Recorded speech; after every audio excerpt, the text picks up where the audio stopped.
Welcome in, everybody, as we are getting set for another edition of the Nick Saban Show here at Baumhauer's Victory Grill. Eli Gold, joined by Kyle Berger from NBC 13. He's been there for 8 years. He was in Huntsville for a handful of years, down in Panama City Beach as well, and a man who I know you've enjoyed his work as he has won many Alabama Broadcasters Association awards over the years. And finally, it's good to have you on the show. Thank you, Eli. Yeah, it's great to be here. It's, this is an interesting place. You've been in Florida where you covered the Gators. Obviously, you followed the Tide and others up in Huntsville. The responsibility of being the sports department, basically, which you are now at Channel 13. How much do you have to crank out each week? Well, first, let me go back to being in Florida. Okay, I was in Florida. We won a couple national championships, Tim Tebow years. I moved to Alabama the same year Saban gets here, and look what happened. Exactly. So you're saying you're the common denominator. Exactly, yeah. No, not really. Now, the responsibilities for me, now a one-man sports department for the last few months here. Right. A lot of in-studio work, so I'm going to the press conferences every Monday with Coach Saban. Coming back, the weekends are very busy. Cutting highlights. We'll send a crew to the Alabama game and the Auburn game, and then they'll send back the video highlights, and I cut up all the sound bites and get it on for you guys for 6 and 10 o'clock for the broadcast. It's a lot of work. Hey, folks, while we have a moment, a quick reminder that you can make your next tailgate legendary with Baumhauer's legendary sauces and their convenient party-ready trays. Visit baumhauers.com/tailgate for more information.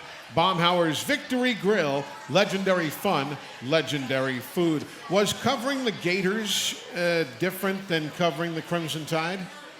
Yes, absolutely. It's much different. Well, back then it was the Tim Tebow mania, so that had a lot to do with it. And I was in Panama City, so we're a little further away. We still had the Florida State rivalry with the Gators, and that was a hour, 15-minute drive to Tallahassee. So we incorporated them as well, but the Gators are much bigger deal at that time. Definitely so. Hey, folks, while we've got a chance, the coach will be along in just a moment or so. I do want to remind you that next week, of course, Thursday is Thanksgiving. So do remember that next week, the Hey Coach and Nick Saban show will be on the air on Wednesday night. We'll be right here at the restaurant Wednesday night. We'd love for you to come by and join us, but don't come here on Thursday. We won't be here. We'll all be off with the family for Thanksgiving, but we do hope to see you here on Wednesday evening of next week. This week, everybody talked about Tua, but when the coach gets here, we're also going to talk about the defensive front. I mean, there's so many guys who are dealing with injuries now. It's remarkable. Yeah, and hopefully they can get well for what's coming up in the next week. But it's interesting to see how Coach will fill those needs if they are not able to go against Western Carolina this week. Of course, Western Carolina, obviously a team out of the Southern Conference, and the Tide has played them a number of times over the year, and they'll be in on Saturday. It'll be an 11 o'clock kickoff, so our broadcast will begin bright and early at 8 o'clock in the morning here on the Crimson Tide Sports Network. And quickly, folks, a reminder that every time you join us here at Hey Coach or the Nick Saban Show in person, you'll get a chance to win the Alumni Hall Item of the Week. Each week will feature a licensed Crimson Tide gift from Alumni Hall. And you can shop Alumni Hall in Tuscaloosa, Birmingham, or Huntsville, or online at alumnihall.com for all of your Bama gear. Check it out, alumnihall.com.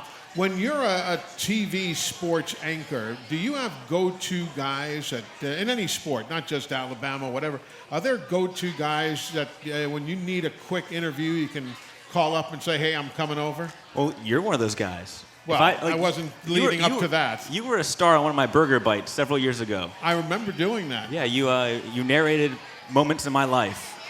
Yeah, and you're still around to talk about it, aren't you? Yeah, that's what I like, finding those feature stories. That's kind of my niche, finding the stories that are kind of out of the box type angles. How difficult to dig up those stories for the for Samford and Jacksonville State, and in basketball season Birmingham Southern and so on. Is it difficult to fill the airtime? No, because there's always something going on. Because you mentioned 3 schools there. So there's always something going on with something big with one of those schools. There's a news conference every other day with one of the schools. And then you try to find a player that's got a special story, and you make time to tell that.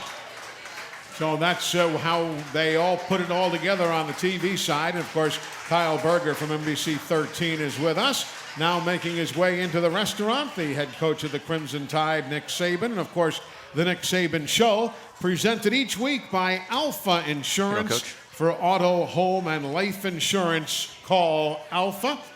How are you, Coach? Good to see you, sir. Good. How are you? We are well. Just talking about digging up stories in Kyle's case when you have to, fill the airtime with all sorts of interesting stories.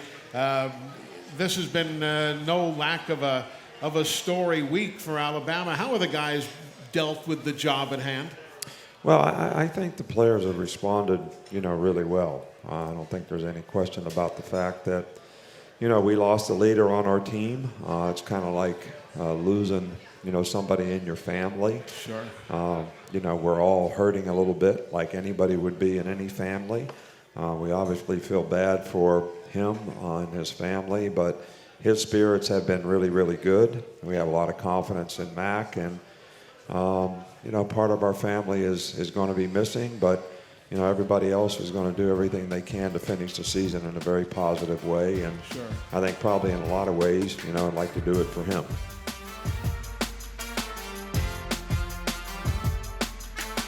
Coach, before the season started, Steve Sarkisian had some vivid memories of the first time he saw Tua throw, cutting it through the wind in Hawaii. What were your first impressions of meeting Tua in person and seeing him throw the ball?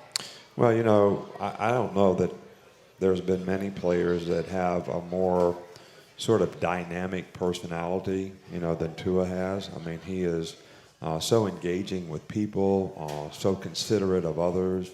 I mean, even in this circumstance, and you've heard me say this, I've talked to him every day. Sure. And every day I'm calling him to cheer him up.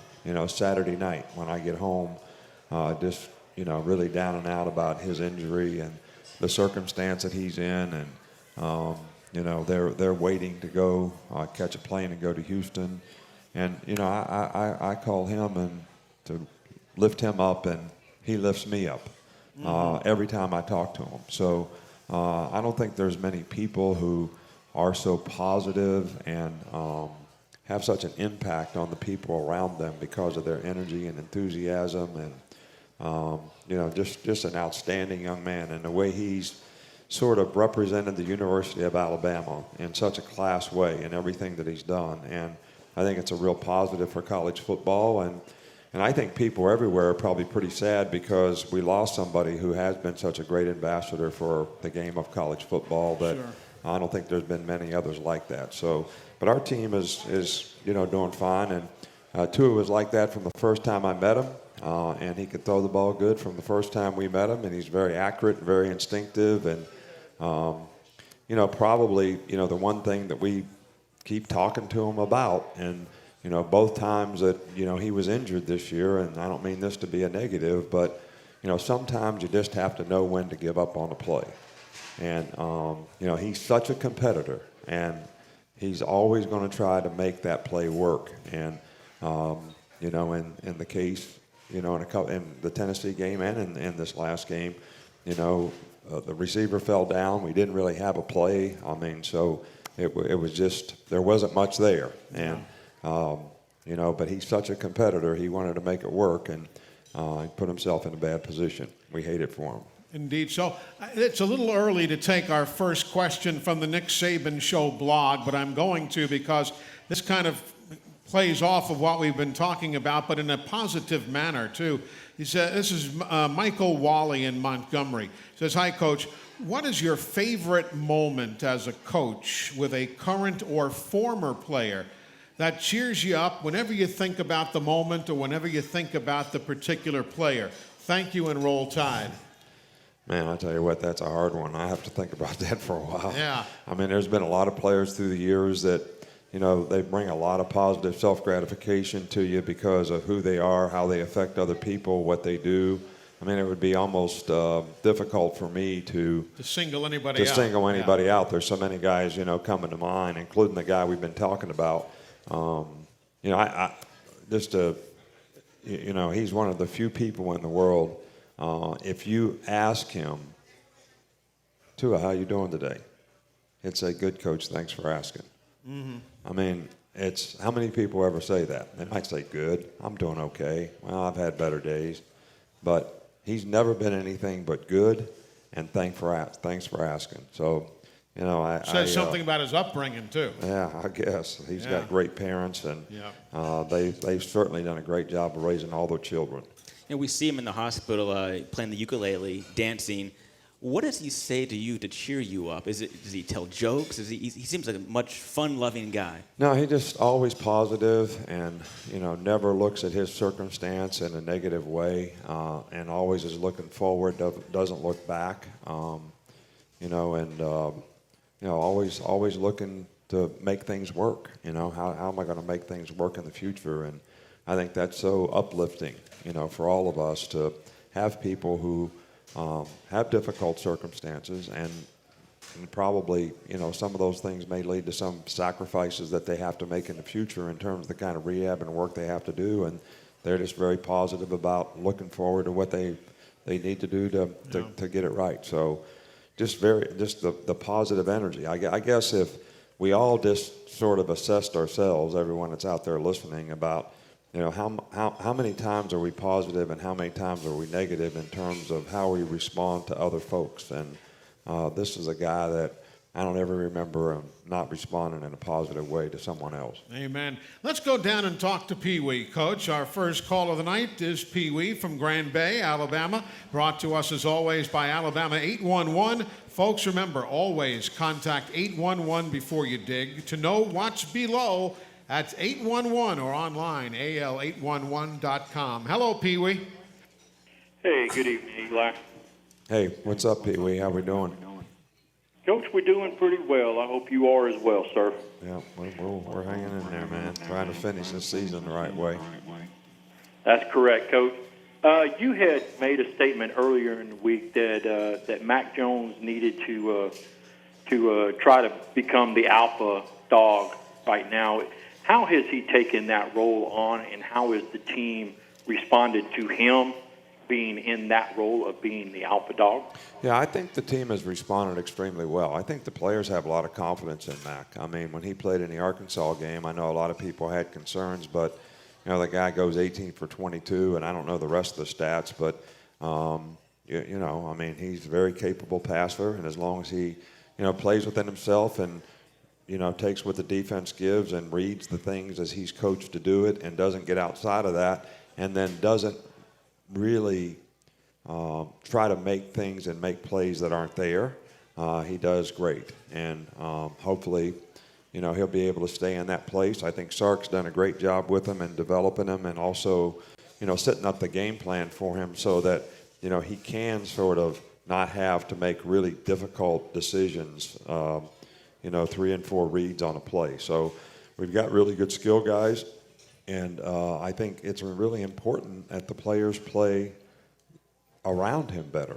And, people say, well, we only scored 3 points after he went in the game, but my assessment of that, no disrespect to the other players on the team, is I didn't think we played around him very well. We played extremely well, in the game in the first half. But the players didn't play around him very well in the second half, and I think that was as much a problem as anything that he did.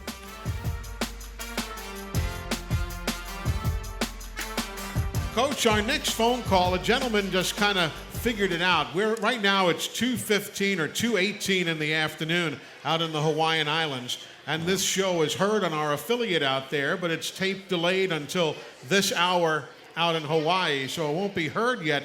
But he said they do it at 7 o'clock Central Time. He said, so I'm going to call in without even hearing the show. So, Bill, thank you for calling in, and you can hear yourself later when it's played back on our affiliates there in Honolulu. Welcome into the show. You're on with Coach Saban. Aloha, Coach. Hey, aloha, man. What's going on? Well, it's cloudy and rainy. Yeah, it is. Not a Chamber of Commerce day. It must be moving this way because that's what we're supposed to get tomorrow. Yeah, cloudy and rainy today. Coach, thank you for taking good care of Tua for us. Well, it's been our pleasure, that's for sure. I think he's taken more care of us than we've taken care of him.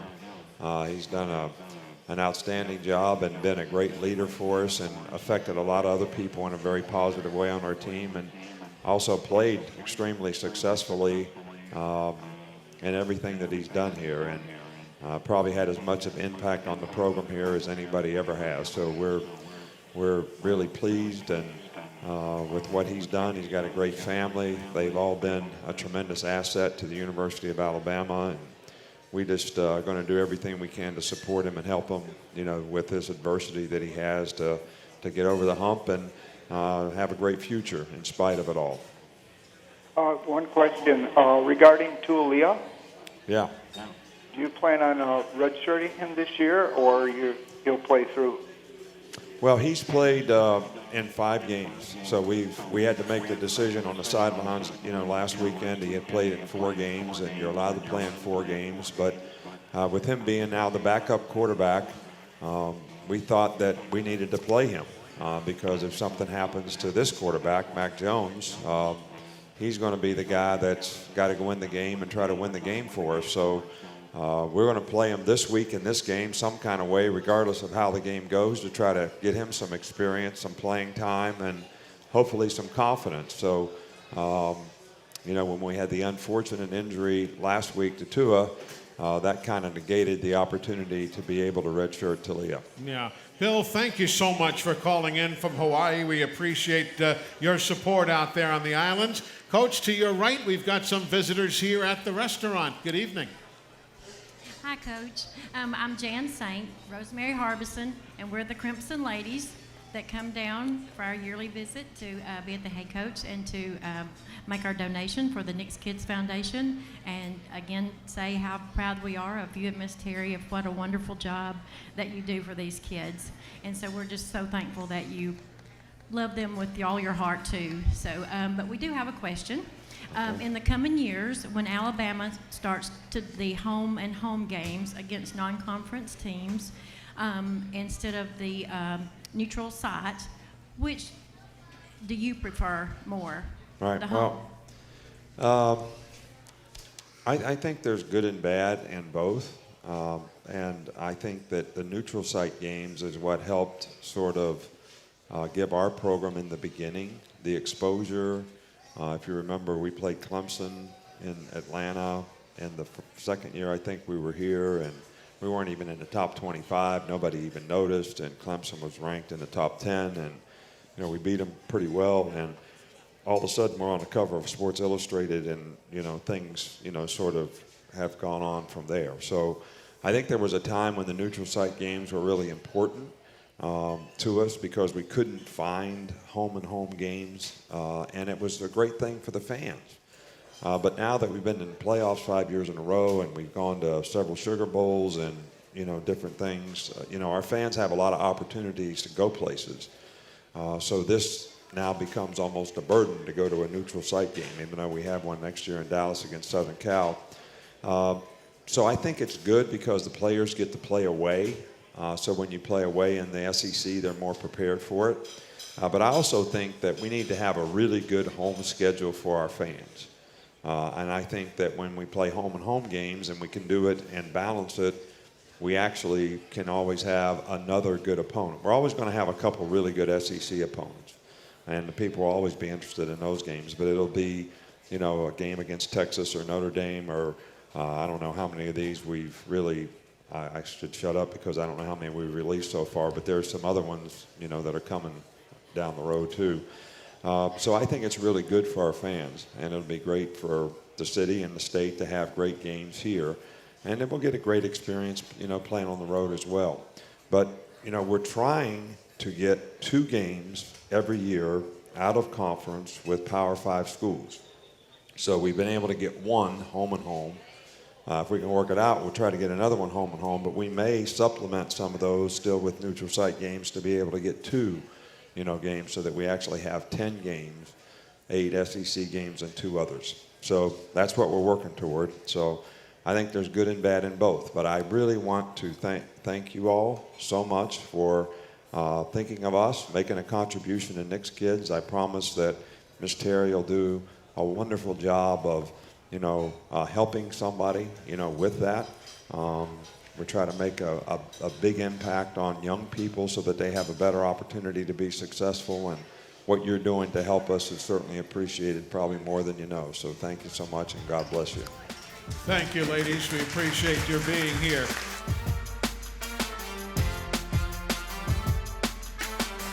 And Coach, Thanksgiving is next week. Thanksgiving is a time to spend with family. And you got a surprise a couple days ago. No longer a granddaughter, you're having a grandson. How exciting is that for you? Well, I'm just excited to have grandchildren, period. I mean, they're wonderful. You know, I don't have a particular preference, you know, boy or girl. I think it's just a wonderful experience, and it's certainly been the joy of our life having little Amelie, you know, as a grandchild, and we're certainly looking forward to, you know, Kristen's child that will be a part of our family, and we'll give as much love and attention to as we can. And you know, sometimes I always think it's a little harder for boys. You know, I don't want everybody to run around the state of Alabama and say that's Nick Saban's grandson. I don't like that. And you know, that was one of the things that was the hardest thing for Nicholas, you know, when he was growing up in the 7th, 8th, and 9th grade, is he was never him. He was always Nick Saban's son. And I don't think that's great for kids. I think they need their own self-image. I think they need to not be compared or expected to be something because of, you know, who their dad is or their granddad is or whatever. And, you know, Kristen never had that problem. So, I mean, you know, I just said, yeah, that's Nick Saban's daughter, but they never compared her or anything. And there was never an expectation of what she should or shouldn't be. And so I'm hopeful that that will never happen with our grandchildren. Since we're talking about the social calendar, I know you had a chance to offer congratulations to John Parker Wilson. He and his wife had a baby earlier in the week. I texted him quite quickly and said, boy, I'm sure little Eli looks handsome. And Rashad Johnson jumped right in. He goes, that's Eli Rashad Wilson.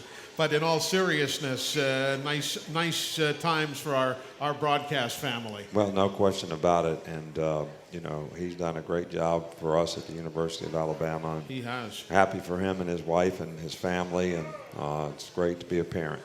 Let's go to the phones. Brad is with us in Birmingham. Brad, you're on with the coach. Hello. Well, Coach, I was going to ask you how early you were going to enroll your grandson in the fourth quarter program, but after what you just said, I think I'll move on to my real question. Just this week, it was pretty obvious that you were taken back by the injury, and you showed a side that almost accidentally you never showed. Where do you turn to decompress, or who do you go to for encouragement when you have adversity like that? Well, you know, I just think you got to dig within yourself. You know, there's really, you know, I've got some great friends, and, you know, Miss Terry probably is as good as anyone that I confide in and talk to about things. And, you know, you just got to kind of pull yourself up. And, you know, my hurt is not for me. My hurt is for, you know, Tua, his family, the consequences of what happened. And, you know, you just always wish as a parent or a coach that, man, I wish I could have done something to make that better or not happen or whatever. And I think those are the things that you dwell on and think about. But then when I walk in front of that rest of those guys over there, and there's 125 of them, you know, they're all excited about getting better. They're all excited about playing. They're all excited about trying to prove something and overcome something. So, you know, they kind of all lift me up. And, you know, it's your ability to overcome adversity is something that's always going to be beneficial to helping you be more successful in life, because I don't think you have any great victories without tremendous adversity. And, you know, this is certainly some adversity for us and our team, and it'll be a great victory if we can overcome it, no doubt, and we'll do everything we can to help him overcome it. So, you know, I just try to reach within myself. I can't really depend on somebody else because, you know, there's some great people out there, and they're very supportive and they're very positive, but at the same time, you know, it's all about, you know, you having the character to persevere and lead others. But that you also talk constantly about you've not been you can't remember when you haven't been part of a team. That team family concept, though, whether they actually pick you up or you can lean on them a little bit or whatever, that's something you have emphasized since the day I first talked to you. Well, and I think, this team especially, a lot of these guys on offense, this whole junior class that, Tua is in, these guys they were close when we recruited them. That when we were recruiting them, they all texted each other and they were close to each other, Smitty and Ruggs and Jerry Jeudy and, Najee and Alex Leatherwood and Jedrick Wills and, all these guys in this class, and there's a bunch of them, Xavier McKinney, and they've been that way all through their careers here. They hang out together, they're root for each other, there's no animosity toward each other. They're very positive in terms of their impact and how they, affect other people. So it's a special relationship that all these guys have, and it's affected our team, I think, in a very positive way. And when you lose part of it, it just, it's just Sure. it hurts everybody. Yeah. But you got to kind of get over it and do the best you can with the guys that you got, and we're certainly doing that.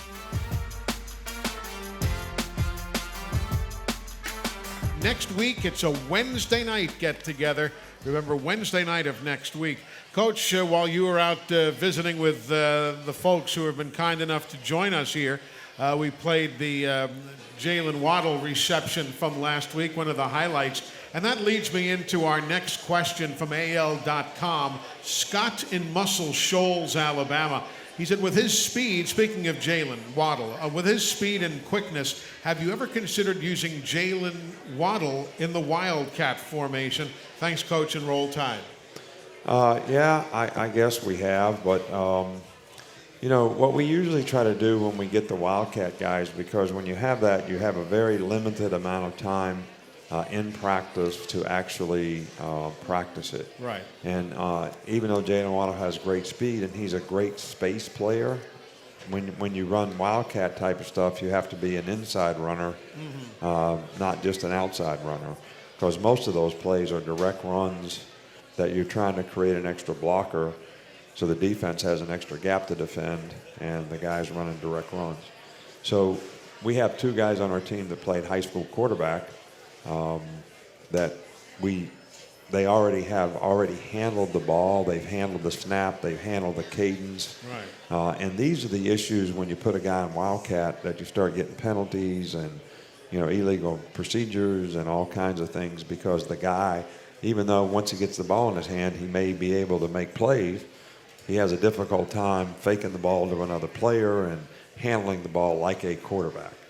So we have two guys on our team that are very capable of that because they played high school quarterback and they've done these things. And it really helps us when we play a team like Western Carolina this week, that we have guys on our team that can do that, because they have an option type quarterback, and you don't see the option very much anymore. So it's always a challenge to get ready for that when you play that during the course of the season. For the benefit of our listeners who don't ever go to a practice, they hear us talk about the repetitions, the reps that the number one quarterback gets, and the number two guy doesn't get as many, and number three, and so on. On a normal week with normal personnel, how do you break up the reps? How many more will the starter get than the normal backup, and so on? Well, we probably try to do it as 50-50 as we can. Okay. But when you steal a few reps from the two to give to the three, it probably ends up more like 60-40. Okay. If that makes any sense. Sure. If you're just comparing 1 and 2. But, we try to do everything organizationally, where we have a point of emphasis at a certain time on a certain thing, even in that certain part of the week. Okay. Like on Monday, we're going to do 1st and 10, 2nd and long, goal line, and short yardage. So we're going to have periods where we do each one of those things. And we're going to have lead up to each one of those things, and that's what we present to the team on offense, defense, and whatever. On special teams, we're going to do punt and punt return on Tuesday. On Wednesday, we're going to do 3rd down and red area. and then we're going to review what we did the day before, and we're going to do kickoff and kickoff return. Then on Thursday, we're going to add 2-minute and 2-point plays and review all the things that we did Monday and Tuesday and Wednesday, and do all parts of the kicking game as a review. So every player sort of knows that I'm going to rep red area today. We're going to have red area 7-on-7. We're going to have red area team. Player knows we're going to do third down today. We're going to do third down against the other team, scout team, and we're going to do third down against the defense, for an offensive player. So there's always a point of emphasis in not trying to do everything every day. Sure. And I think that's when, it gets a little hard organizationally to get reps on everything every day. Gotcha.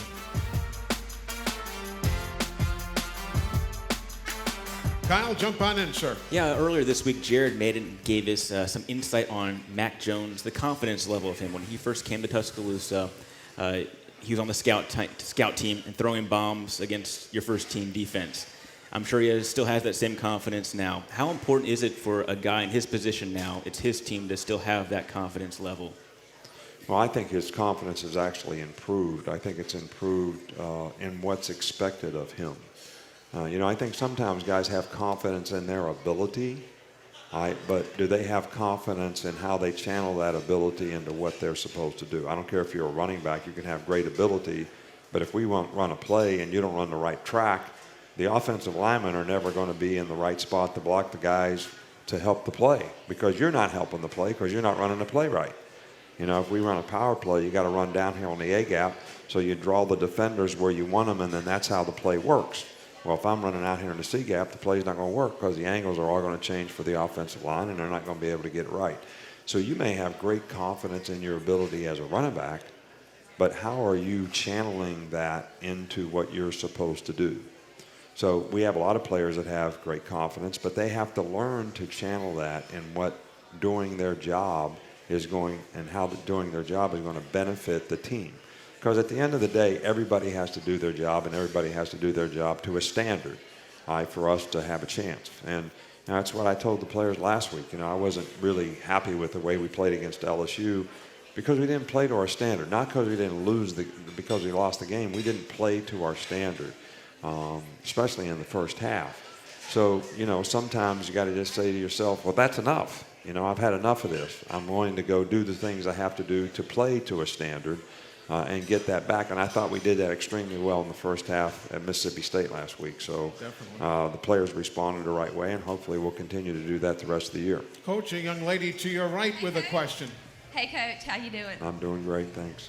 Good. With this Saturday being the last home game for this successful senior class, what are some of the special memories you have of them? Well, this has been a really, really good group. I don't know how many other senior classes, if you took the cumulative effect of the 4 years that they've been here, we've had a few others, but that have won 50-plus games. These guys have won 50 games in 4 years, and I think 53 in 5 years. There's only, I think, one fifth-year senior, Anthony Jennings, on this group. So that's pretty significant accomplishment relative to, if you want to talk about a legacy of what they were able to accomplish, while they were here. But I think that, most of the memories for me are about the people, I don't think people sometimes realize when they see the team that the team's made up of people. And you have relationships with the people on the team. And that's really what, makes it all kind of worthwhile. And it also makes it tough when you lose somebody as a person on your team, like we did last week. So, or Dylan Moses even, Sure. earlier in the season or whatever. So I think there's a lot of memories that I have with every team. But I think there's something special about a team that wins a championship. And this team did win a championship. And, I've talked about this before. You never sort of ever, that little special thing of knowing that everybody accomplished something of significance by winning a championship. Everybody was committed, everybody did the things, everybody bought into the principles and values of the organization, to the standard that you wanted to do them. They had positive energy, they overcame adversity, They work so hard to try to execute and do the things that you wanted to do. And when you win a championship and you know you were the best at that particular season, I don't think you ever sort of forget that.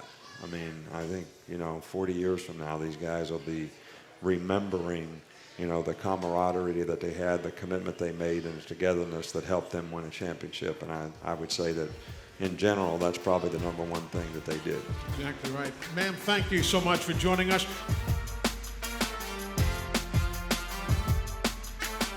Coach has joined us again as we wind our way through the evening, and it's time now, Coach, for your final word of the night, presented each week by Mercedes-Benz. Mercedes-Benz, the best or nothing.